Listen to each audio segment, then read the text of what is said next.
नमस्कार दोस्तों, स्वागत है आपका मेरी वीडियो में। मैं हूं आपका होस्ट उमंग अग्रवाल। चलिए शुरू करते हैं।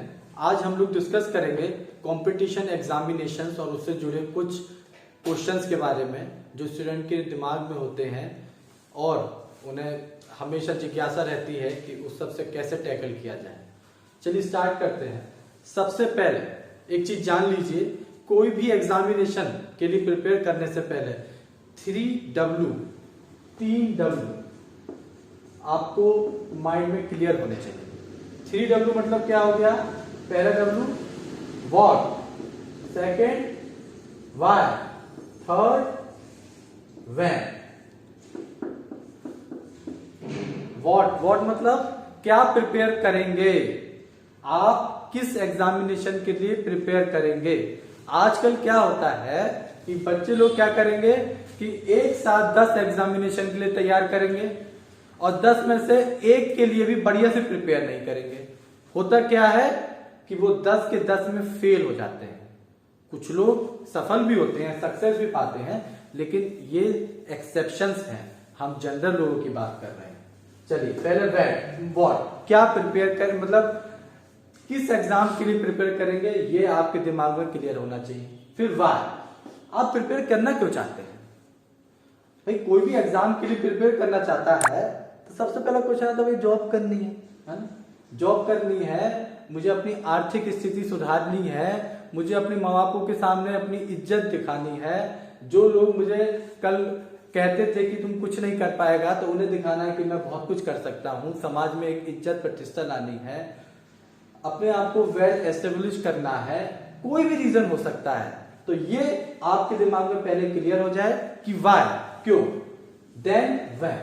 कब प्रिपेयर चालू करें, कब हम तैयारी चालू करें। हम 10वीं पास कर लें तब चालू करें, 12वीं में चालू करें, 11वीं में चालू करें, ग्रेजुएशन के फर्स्ट ईयर में चालू करें, सेकंड में चालू करें, थर्ड ईयर में चालू करें, या ग्रेजुएशन के बाद जब हम ड्रॉप आउट ले लें तब चालू करें, या हम जब कहीं भी वर्किंग हो तब चालू करें।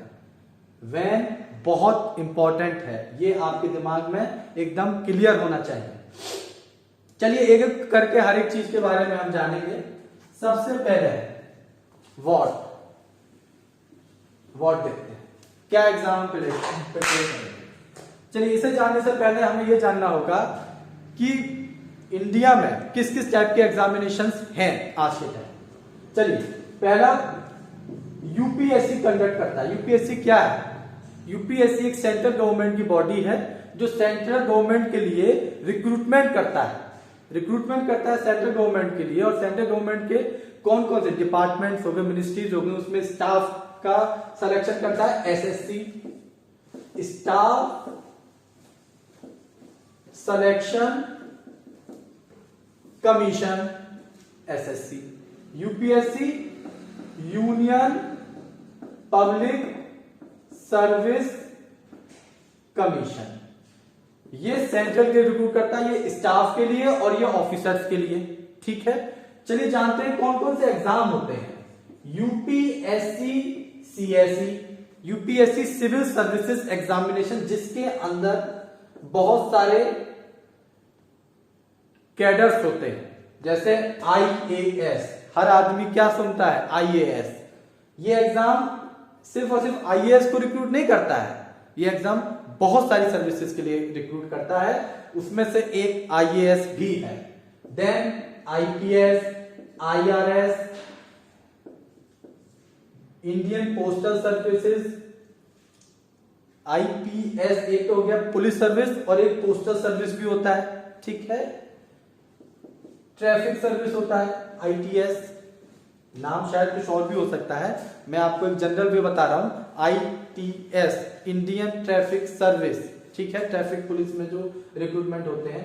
उसके बाद यूटीज में रिक्रूटमेंट होता है, एक ग्रुप बी पोस्ट के लिए रिक्रूटमेंट होता है, ग्रुप बी पोस्ट के लिए रिक्रूटमेंट होता है यूटीज में। ये भी यूपीएससी सीएसई के से ही रिक्रूट होते हैं। और भी इस लाइन में बहुत सारे हैं। आईआरएस हो गए, आईआरएस से आपके ये जो है इनकम टैक्स के जो वो बनते हैं ऑफिसर्स, वो हो गए। एंड देन आफ्टर और भी हो गया सीबीडीटी। तो इस टाइप से बहुत सारे डिपार्टमेंट हैं, उन सब में रिक्रूटमेंट होता है।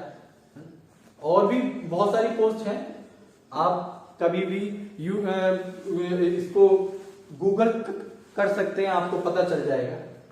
चलिए आगे बढ़ते हैं। एक तो आपका यूपीएससी सीएससी हो गया, ठीक है। देन आफ्टर एनडीए हो गया, एनडीए, सीडीएस हो गया, सीडीएस, सीआरपीएफ हो गया, सीएपीएफ हो गया, है ना। ये पैरा फोर्सेस के लिए होता है, पैरा मिलिट्री फोर्सेस के लिए होता है। ये होता है कंबाइंड डिफेंस सर्विसेज, सीडीएस। इसमें इंडियन नेवी, इंडियन आर्मी और इंडियन एयरफोर्स तीनों की रिक्रूटमेंट होता है, और ये भी तीनों की रिक्रूटमेंट होता है। अंतर क्या है एनडीए और सीडीएस में? एनडीए के लिए +2 के बाद रिक्रूट होते हैं, ग्रेजुएशन आपको एनडीए खुद कराएगा, और सीडीएस में ग्रेजुएशन के बाद रिक्रूटमेंट होते हैं, डायरेक्ट आपको पोस्टिंग मिल जाएगी, एसएसबी होगा, ट्रेनिंग होगी, वो सब तो होगा, लेकिन दोनों में बेसिकली यही है। इसमें आपको ग्रेजुएशन करना होगा, उसके बाद सीडीएस का अप्लाई करेंगे, और एनडीए का 10+2 के बाद भी अप्लाई कर सकते हैं। फिर सीएपीएफ मैंने बता दिया, पैरा मिलिट्री फोर्सेस के रिक्रूटमेंट के लिए होता है, ठीक है। 3 एग्जाम हो गए। चौथा IES, Indian economic services, Indian economic services, इसके लिए भी रिक्रूटमेंट यूपीएससी ही कराता है। देन ईएसई, इंजीनियरिंग सर्विसेज के लिए भी रिक्रूटमेंट यूपीएससी कराता है, ठीक है। UPSC ESC, engineering services examination. तो इसी टाइप से और भी बहुत सारे होते हैं, जैसे अभी रिसेंट में मैं देख रहा था कि प्रोफेसर के लिए भी यूपीएससी ने रिक्रूटमेंट निकाला था कुछ कुछ कॉलेजेस में, तो उस सब के लिए भी यूपीएससी टाइम टू टाइम निकालता रहता है। ये जनरल इस टाइप के एग्जामिनेशन है जो हर साल इनका एक टाइम फिक्स है, ये एग्जामिनेशन होते ही हैं। चलिए एक यूपीएससी। अब हम एसएससी का देखेंगे। एसएससी क्या क्या कराता है भाई? ये एक तो गीला बहुत हो रहा है,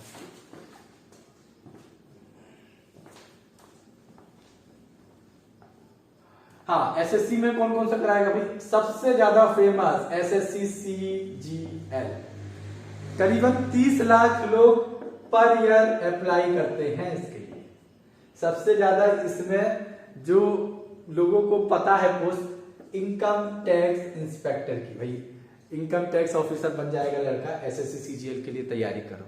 पोस्ट इसके अंदर बहुत सारी होती हैं, कुछ ग्रुप बी की होती हैं और सब सी और डी की होती हैं, ठीक। ज्यादा सी और डी की होंगी, कुछ ग्रुप बी की भी पोस्ट होंगी, जैसे AAO, audit account officer, group B post में आता है, गैजेटेड पोस्ट है, एसएससी सीजीएल से लगती है। बहुत नामी एग्जामिनेशन है, बहुत लोग अप्लाई करते हैं, अच्छी पोस्ट भी मिलती है इससे। एसएससी सीएचएसएल, इसके लिए भी अप्लाई कर सकते हैं एसएससी में। देन आफ्टर कांस्टेबल के लिए आती है कुछ पोस्ट दिल्ली पुलिस में, और भी बहुत सारे रिक्रूटमेंट करता है एसएससी, ठीक है। देन आफ्टर 2 हो गए। तीसरा, अगर आप स्टेट सर्विसेज के लिए अप्लाई करेंगे, चलिए स्टेट सर्विसेज पे मैं बाद में आऊंगा, पहले बैंक की बात कर लेते हैं। एक होता है बैंकिंग के लिए लोग बहुत अप्लाई करते हैं, बहुत एग्जामिनेशन भरते हैं। बैंकिंग के लिए 2 पोस्ट मेनली होती हैं, पीओ, प्रोबेशनरी ऑफिसर, पीओ के लिए भी अप्लाई करते हैं लोग। एक क्लर्क। अच्छा, अप्लाई कैसे करते हैं, कौन कौन से एग्जाम आते हैं? आईबीपीएस कंडक्ट कराता है। आईबीपीएस क्या है? Group of banks. कुछ बैंक्स ने अपना ग्रुप बना लिया है, टाई अप कर लिया है कि भाई, और इस एजेंसी को दे दिया है कि आप हमारे बिहाफ पर एग्जामिनेशन कंडक्ट करेंगे, हमें जो ब्राइट स्टूडेंट हैं वो ढूंढ के देंगे जो हमारे बैंक में काम करके और बैंक का फायदा करें और देश को बुलंदियों तक लेके जाए। तो आईबीपीएस पीओ और आईबीपीएस क्लर्क, ये 2 टाइप के एग्जाम आईबीपीएस कराता है। कुछ बैंक अपना सेपरेट एग्जाम भी कराते हैं, जिन्हें बैंक पीओ, बैंक क्लर्क के नाम से जाना जाता है। बैंक में कोई सा भी बैंक आ सकता है, चाहे वो SBI अपना अलग एग्जाम करा रहा हो तो SBI PO, अगर कोई और यूको बैंक करा रहा हो तो यूको PO, मतलब इस टाइप से अलग अलग एक स्पेशल ऑफिसर करके भी पोस्ट होती हैं। कुछ स्पेशल ऑफिसर्स भी नियुक्त होते हैं हर एक बैंक में, जैसे कुछ इलेक्ट्रिकल इंजीनियर्स को भी वो लोग लेते हैं, कुछ कंप्यूटर साइंस इंजीनियर्स को भी लेते हैं, कुछ लॉ ऑफिसर्स को लेते हैं। तो उसके लिए भी टाइम टू टाइम रिक्रूटमेंट निकलते हैं। अगर आप उस सब फील्ड से बिलोंग करते हैं तो उसके लिए भी आप अप्लाई कर सकते हैं। 3 चीज अभी तक हमने डिस्कस करी, चौथी चीज पे आएंगे। State PSC, state public service commission, जैसे यूनियन मतलब सेंट्रल का UPSC है, ऐसी स्टेट का PSC होता है, स्टेट पब्लिक सर्विस कमीशन। जैसे यूपी में Uttar Pradesh public service commission हो जाएगा, बिहार में बिहार पब्लिक सर्विस कमीशन हो जाएगा। इस टाइप से बहुत सारे होते हैं। इसमें भी ऑफिसर्स लेवल की पोस्टिंग होती है, रिक्रूटमेंट होते हैं। जैसे SDM सबसे ज्यादा जो कहते हैं कि चर्चित पोस्ट होती है लोगों के मन में, वो इसी से आते हैं। देन DSPs इसी से रिक्रूट होते हैं। देन BDO और आपके बहुत सारे पोस्ट है, जैसे सब मतलब ये जो है आपका सेल्स टैक्स कमिश्नर, इस टाइप से बहुत सारी पोस्ट होती हैं। ये सब स्टेट PSC ही रिक्रूट करते हैं। इसके भी हर एक स्टेट के अलग, जैसे आप 28 स्टेट्स होंगे, 28 स्टेट्स के अलग अलग एग्जामिनेशन होंगे, तो आप सभी के लिए भी अप्लाई कर सकते हैं। बहुत लोग करते हैं, जैसे यूपी वाले हैं तो यूपी वाले बिहार के लिए तो अप्लाई करेंगे ही, हरियाणा के का भी PSC का अप्लाई कर देते हैं, पंजाब का PSC का अप्लाई कर देते हैं, उत्तराखंड का PSC का अप्लाई कर देते हैं। भाई आसपास के एरिया का है वो अप्लाई कर देते हैं कि भाई आसपास रहेंगे, वहां का बात व्यवहार सब उनसे जो है बहुत अलग नहीं है, इसीलिए लोग वहां का भी अप्लाई करते हैं। तो इस टाइप से स्टेट PCS एग्जामिनेशंस होते हैं। ये कौन कौन से एग्जामिनेशन कराते हैं स्टेट PSC? ये भी बहुत सारे एग्जामिनेशन कराते हैं। जैसे एक तो आपका नॉर्मल होते हैं, जैसे SPSC के लिए इसमें SDM नियुक्त होते हैं और रेवेन्यू डिपार्टमेंट के लिए रिक्रूटमेंट होते हैं, बहुत सारे रिक्रूटमेंट हो गए। देन आफ्टर इंजीनियरिंग के लिए असिस्टेंट इंजीनियर के लिए भी इसी से रिक्रूटमेंट निकालते हैं। असिस्टेंट इंजीनियर के लिए भी इसी से रिक्रूटमेंट निकाले जाते हैं अलग अलग डिपार्टमेंट में, ठीक है, अलग अलग डिपार्टमेंट में इसी से रिक्रूटमेंट निकाले जाते हैं। उसके बाद प्रोफेसर, लेक्चरर और भी बहुत सारे एग्जामिनेशंस होते हैं, टाइम टू टाइम निकलते रहते हैं। लेकिन SPSC जो कि एडमिनिस्ट्रेशन के लिए, रेवेन्यू डिपार्टमेंट के अलग डिपार्टमेंट के लिए पर ईयर आपके निकलने तय होते हैं, और सबके लिए कोई ऐसा टाइम फ्रेम नहीं है, लेकिन बहुत सारी चीजों के लिए और भी एग्जामिनेशंस कंडक्ट होते हैं। SPSC के बाद स्टेट SSC भी होते हैं। भाई स्टेट में भी तो स्टाफ होंगे ना, तो वो कौन मतलब करेगा रिक्रूट? वो स्टेट SSC रिक्रूट करेंगे।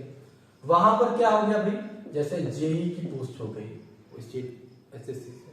कुछ जगह इसको ऐसे भी कहा जाता है, जैसे यूपी में UPPSC अपर, तो ये हो गया UPPSC, और UPPSC लोअर तो UPSSC हो गया। तो इस टाइप से भी डिफरेंस हो जाता है। अब लेकिन यूपी में भी UPSSC उसको बोल देते हैं, कह देते हैं, ठीक है। अब एक तो JEE का पोस्ट हो गई, ठीक है। देन आफ्टर आपका, जैसे अभी रिसेंट में देखा होगा आपने, 1-2 साल पहले आया था VDO, village development officer, SSC ने ही पोस्ट निकाली थी। और भी बहुत सारी पोस्ट निकल, जैसे लेखपाल की निकलती है, ये भी UPSSC निकालता है। और भी बहुत सारी पोस्ट होती है, मतलब जो कि स्टेट SSC निकालते हैं। आप अप्लाई कर सकते हैं टाइम टू टाइम। मुझे लगता है कि इतने में अगर आप चाहें तो मैं इंजीनियरिंग बैकग्राउंड से जो BTech पास आउट हैं और वो इंजीनियरिंग का अगर चाहें जानना, तो वो यहाँ तो नहीं बता रहा, लेकिन अगर आप लोग चाहेंगे जानना तो कमेंट सेक्शन में लिखिएगा, उसकी मैं एक अलग से वीडियो बना दूंगा। एक ब्रीफ आइडिया आपको दे देता हूं इंजीनियरिंग बीटेक, उसके लिए जो बीटेक पास आउट हैं और अगर अपनी फील्ड में ही जॉब करना चाहते हैं तो उसके लिए एक एग्जाम होता है गेट, जो गेट इटसेल्फ बोल रहा है मैं गेट हूं, रास्ता हूं, ये हर चीज का रास्ता खोल देता है। बहुत इंपॉर्टेंट एग्जाम है, इसको निकाल लिया तो लाइफ जिंगा डाला। उसके बाद जो यहाँ पे मैंने आपको बताया ESE, यूपीएससी कंडक्ट करता है, UPSC ESE engineering services examination. Then PSUs, कुछ PSUs अपने अलग एग्जाम भी कंडक्ट करते हैं।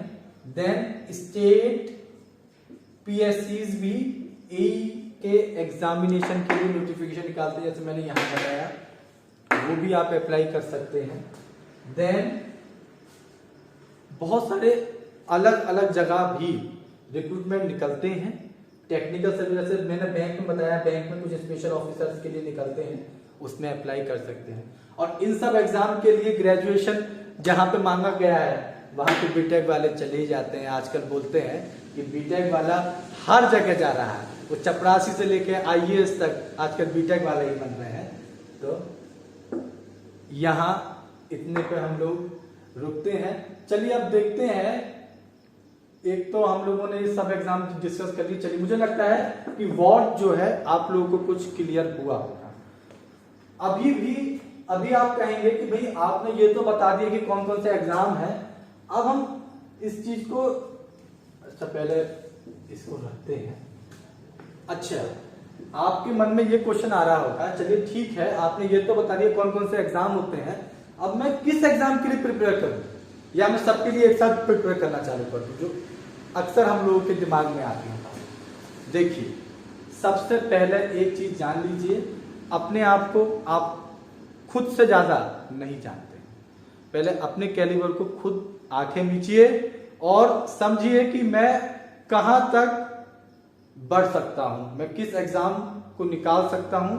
आपका खुद मन बोलेगा कि बेटा पहले इस एग्जाम को निकाल लो।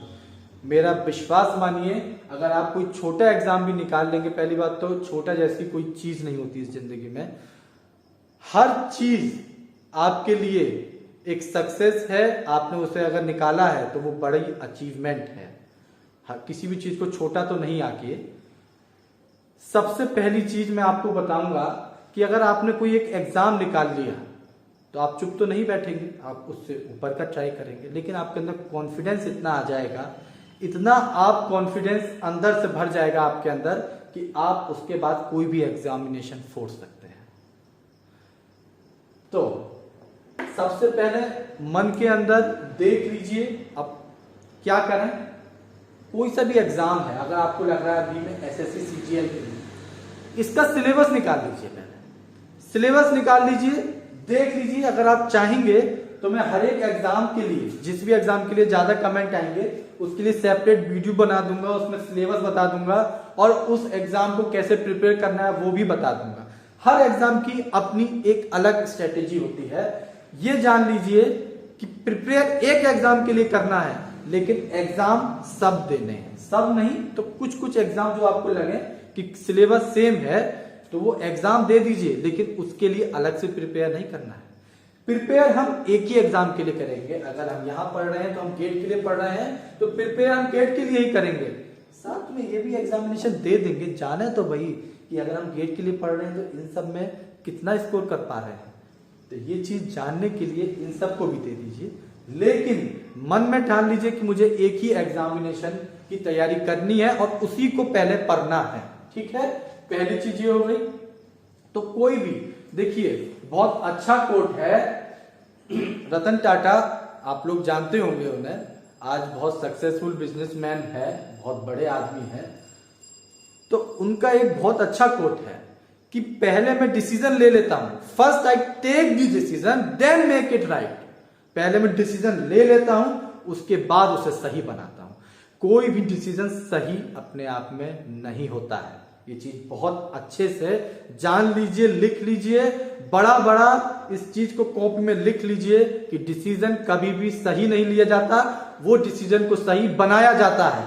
तो पहले डिसीजन ले लीजिए और उसको फिर प्रूव कीजिए कि मैंने वो डिसीजन ठीक लिया है। चलिए बढ़ते हैं आगे। व्हाट मुझे लगता है आपको क्लियर हो गया होगा, जिन्हें नहीं हुआ हो वो इस चीज पे वर्कआउट करें, एक आध दिन का समय लें और उसके बाद वाई पर आए। चलिए देखते हैं वाई मतलब क्या है।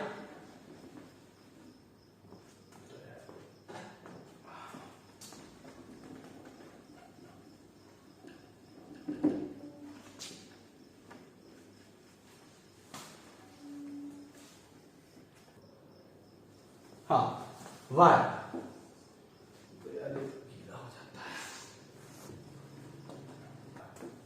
भाई, तैयारी हमने पहले जान लिया कि हम कौन सा एग्जाम के लिए तैयारी कर रहे हैं। अब तैयारी क्यों कर रहे हैं, मोटिवेशन, क्या मोटिवेशन फैक्टर है उसके अंदर। भाई मेरी शादी अच्छी हो जाए, बहुत लोगों के अंदर होता है कि भाई लड़की बढ़िया मिल जाए, लड़की चाहिए, चलिए पहला रीजन हो गया। दूसरा चाहिए इज्जत, भाई समाज में इज्जत चाहिए हमें। तीसरा चाहिए पैसा, भाई पैसा हो जाए। चौथा चाहिए रौला, भाई सरकारी नौकरी है तो रौला हमारा पूरा टाइट है, रौला। जान लीजिए, आंखें मीचिए, कोई ऐसा नहीं है हवा में बातें नहीं कीजिए। हर आदमी के अंदर कुछ ना कुछ फैक्ट होता है। बहुत लड़कों की होगा भाई कि मेरी जो गर्लफ्रेंड है उसका बाप जब मैं आईएएस हो जाऊंगा तब मानेगा। ठीक है, चलिए ये भी एक रीजन हो सकता है। और बताइए और कौन सा रीजन हो सकता है। इज्जत हो गई, लड़का हो गया, पैसा, रौला, गर्लफ्रेंड हो गई, और भी बहुत सारे रीजन आप लोगों के हो सकते हैं। तो देखिए वाई सबसे पहले जान लीजिए। बहुत लोगों का होगा कि भैया हमें समाज में इज्जत चाहिए, प्रतिष्ठा चाहिए, मेरी अभी इकोनॉमिक बैकग्राउंड बढ़िया नहीं है या कोई दिक्कत है, तो उस चीज के लिए आप मन में पहले बसा लीजिए कि भाई मुझे एक ऐसी नौकरी चाहिए, डिसेंट नौकरी चाहिए जिसमें मेरा परिवार में मेरी एक इज्जत हो, अगर मैं कहीं आऊं जाऊं तो मेरा एक अलग स्टैंडर्ड हो, लाइफस्टाइल बढ़ जाए। अभी देखिए सरकारी नौकरी एक करता है लेकिन उसका जीवन, उसके परिवार का जीवन पूरी तरीके से बदल जाता है। जान लीजिए आपके आने वाली पीढ़ी अलग ही हो जाएगी, एकदम अलग हो जाएगी, तो डिफरेंट हो जाएगी। तो आप जान लीजिए कि आपका लिया हुआ अभी का डिसीजन आपकी आगे आने वाली जनरेशन पर भी इफेक्ट डालेगा। इस चीज को बहुत अच्छे से समझ लीजिए। मुझे लगता है इस मैटर में तो बहुत कुछ बोला जा सकता है, मोटिवेशन फैक्टर है, लेकिन मोटिवेशन के लिए एक अलग वीडियो हम लोग बनाएंगे। वह सबसे ज्यादा इंपॉर्टेंट वह भाई तैयारी कब करें, तैयारी कब करें। 10th के बाद, 11th के बाद, 12th के बाद, graduation first year, second year, third year, जिसका फोर्थ ईयर होता है तो फोर्थ ईयर, ड्रॉप लेके करें या वर्किंग प्रोफेशन में करें।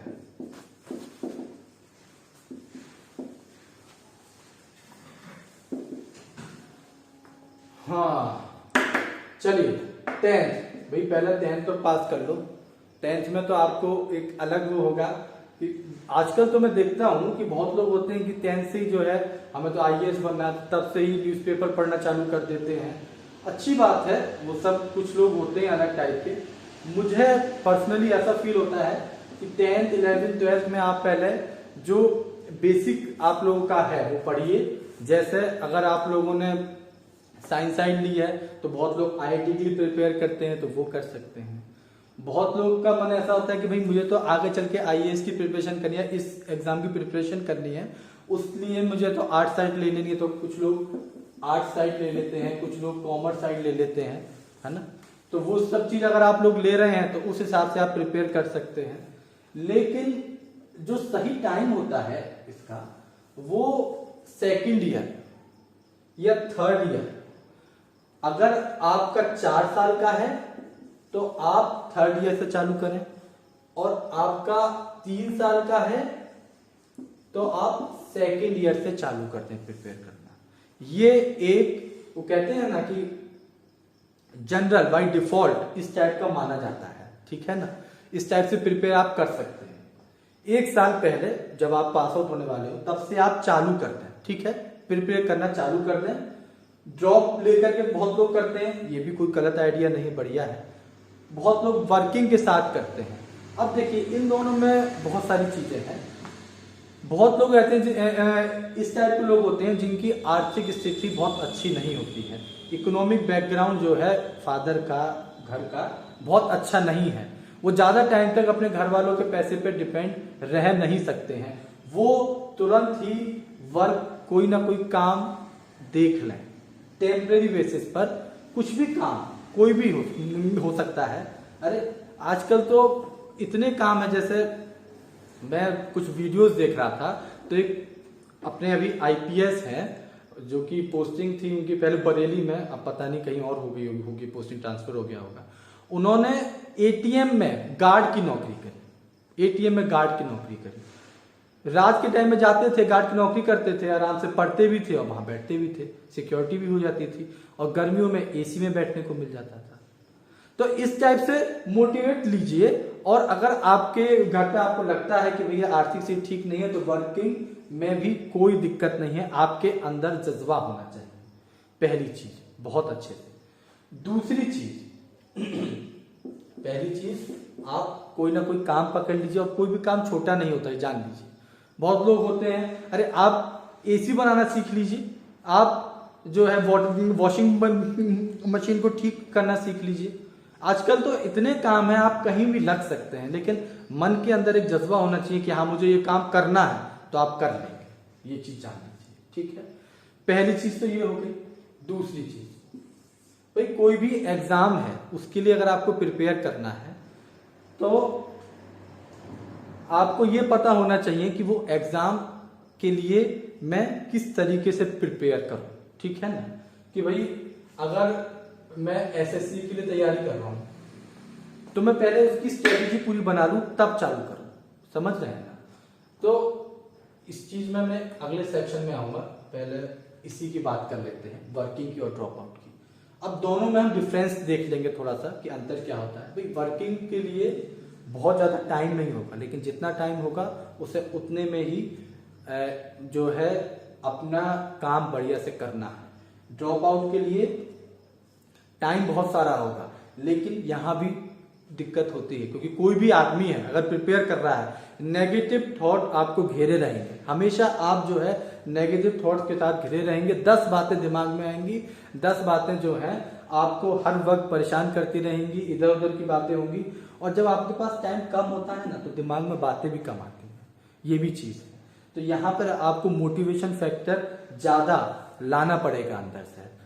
तो ये इसमें कुछ दिक्कत है, लेकिन अच्छाई क्या है, आपको वर्किंग आवर बहुत मिल जाएंगे, यहाँ पे आपको पढ़ाई के घंटे ज्यादा मिलेंगे, अच्छा रहेगा, ठीक है ना। तो ये चीज है। दूसरा एक चीज और बहुत लोग पूछते हैं कि भाई कितने घंटे पढ़ाई करनी चाहिए, ठीक है। मुझे लगता है 6 घंटे, 6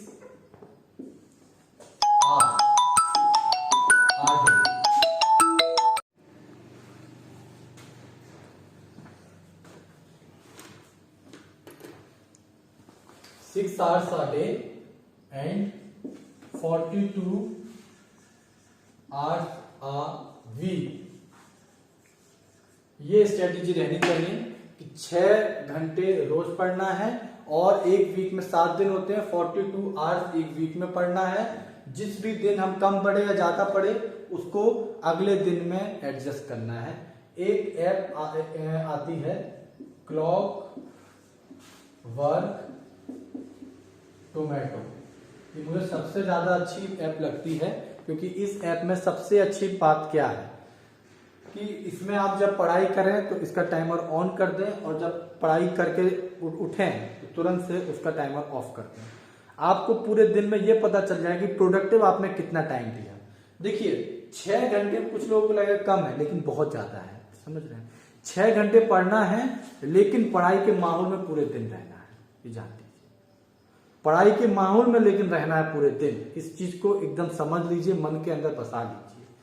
अगर हम 6 घंटे पढ़ रहे हैं और उसके बाद हम इधर उधर की बातें करने चालू कर दिए लड़कियों की तरह और जो मिरमराना चालू कर दिए, तो वो 6 घंटे आपके बर्बाद हो गए। वहीं आपके दिमाग में कुछ नहीं बसने वाला है, कुछ भी नहीं जाएगा।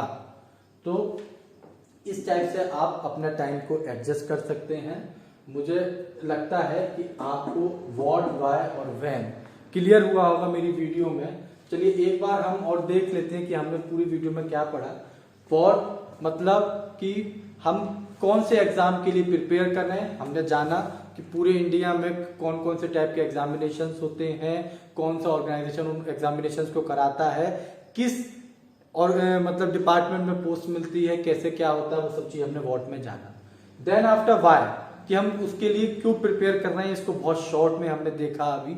ये mainly motivation point of view से हमें जानना है अपने मन के अंदर कि हम उस एग्जाम के लिए प्रिपेयर क्यों कर रहे हैं, हमारा अंदर का जो है उस चीज को करने का क्या फैक्टर है, क्या हम हमारी जो है उस चीज के को हमें आकर्षित कर रही है कि हम वो एग्जाम के लिए प्रिपेयर कर रहे हैं। देन आफ्टर व्हेन, कब से हम प्रिपेयर करना चालू करेंगे, वो व्हेन में आएगा कि हम 10th से चालू करें या 12th क्लास से चालू करें, ग्रेजुएशन की कौन सी ईयर से प्रिपेयर करना चालू करें। उसके बाद हमने जाना कि एक ड्रॉप आउट जो पढ़ाई करने के बाद फुल डे स्टडी करता है और एक वर्किंग प्रोफेशनल है, वो किस टाइप से प्रिपेयर करता है, क्या क्या डायलेमा रहते हैं, दोनों के क्या एडवांटेज और क्या डिसएडवांटेज हैं। देन आफ्टर हमने देखा कि कितने घंटे की पढ़ाई हम लोगों को करनी चाहिए, और एक ऐप के बारे में भी हमने जाना, क्लॉकवर्क टोमेटो। इसको आप डाउनलोड कर सकते हैं, ये आपका मन है। आई होप कि दिस वीडियो में हेल्प यू। अगर आपको ये वीडियो अच्छी लगे तो इसको लाइक कीजिए, चैनल को सब्सक्राइब कीजिए। धन्यवाद।